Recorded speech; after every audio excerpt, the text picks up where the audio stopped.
আমি সবাই নিজের আপনজন মানুষ যেভাবে উঠেছে। এই দৃশ্য সইবার সাধ্য কার আছে?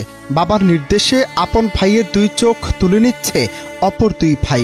অপরাধ শুধু সম্পত্তি ফেরত চাওয়া।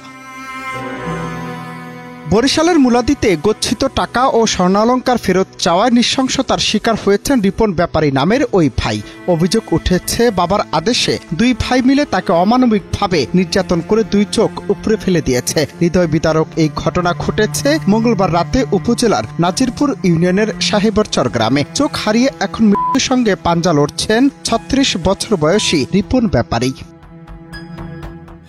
স্থানীয় সূত্রে জানা গেছে, রিপন ব্যাপারীর কাছে তার মেজ ভাই রোকন ব্যাপারী ৩৫ লাখ টাকা ও ২০ ভরি স্বর্ণালঙ্কার গচ্ছিত রেখেছিলেন। মঙ্গলবার ঢাকা থেকে বাড়ি ফিরে রিপন টাকা ফেরত চান। এ সময় বিষয়টি নিয়ে দুই ভাইয়ের মধ্যে তর্ক বিতর্ক হয়। রাত ১১টার দিকে রিপন আবার বাড়ি ফিরলে তর্কের জেরে তার বাবা আশেদ ব্যাপারী ক্ষিপ্ত হয়ে ওঠেন এবং উপস্থিত দুই ছেলে রোকন ও স্বপনকে নির্দেশ দেন রিপনকে শায়েস্তা করতে। ভুক্তভোগীর পরিবারের ভাষ্য, তার চিৎকারে প্রতিবেশীরা ছুটে এসে তাকে উদ্ধার করে প্রথমে গরুনদীর আশুকাঠি হাসপাতালে ভর্তি করেন। পরে তার অবস্থার অবনতি হলে বরিশাল শের-ই-বাংলা মেডিকেল কলেজ হাসপাতালে এবং সেখান থেকেও উন্নত চিকিৎসার জন্য ঢাকা জাতীয় চক্ষু ইনস্টিটিউটে নেওয়া হয়। বর্তমানে তিনি সেখানে চিকিৎসাধীন আছেন।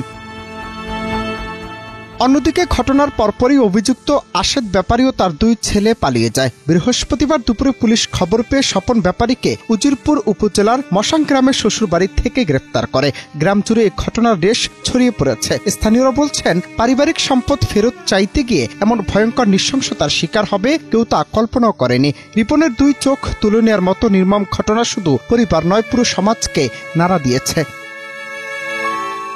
এ বিষয়ে বরিশালের পুলিশ সুপার মোহাম্মদ শরীফুল ইসলাম গণমাধ্যমকে জানিয়েছেন, রিপনের বাবাসহ মোট ৮ জনকে আসামি করে মামলা করা হয়েছে। বাকি আসামিদেরও গ্রেফতারের চেষ্টা চলছে। ঘটনায় আইনশৃঙ্খলা বাহিনী বলছে, দোষীদের দ্রুত আইনের আওতায় আনা হবে এবং ভুক্তভোগী পরিবারকে নিরাপত্তা দেওয়া হবে। অনন্ত হাসান মাসুদ, বাংলা টিভি।